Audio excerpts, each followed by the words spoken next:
Magandang umaga po, magandang maulan na umaga sa inyong lahat. Nandito tayo sa Disaster Operations Center ng Office of the Vice President. Ito pong opisina na to ay isang sangay sa buong opisina ng Office of the Vice President. Ito po ang sangay ng opisina na tumutugon sa mga pangangailangan ng ating mga kababayan sa mga panahon ng ganitong disaster, natural or man-made, at mga iba pang kahirapan na nangyayari sa atin. Nanggaling tayo sa bagyong Krising at ngayon nararamdaman natin ang epekto ng habagat. So marami po tayong mga pamilya na apektado, hindi lang dito sa Metro Manila, kung hindi sa ibang bahagi pa ng Northern Luzon. So ngayon po, makikita nyo dito sa atin yung ginagawa ng opisina. Naglo-load na po tayo ngayon ng mga relief boxes para ipamahagi natin sa mga kababayan na talagang kailangan.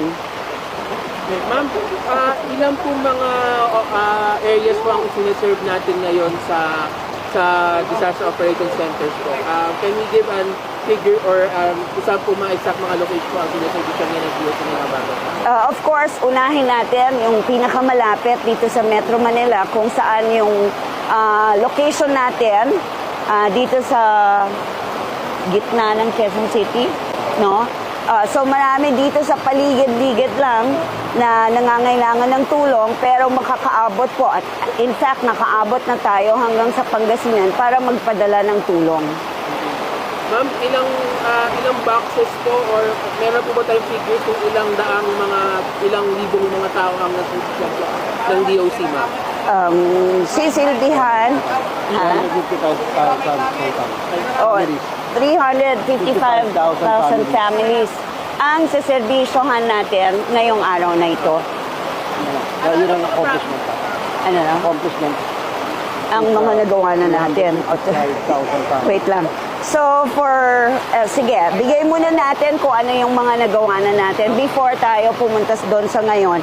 So for the first quarter and second quarter of 2025, nakapagsilbi na tayo ng 27,621 families. In individual count, nasa 124,296 na po tayo hanggang June 30, 2025.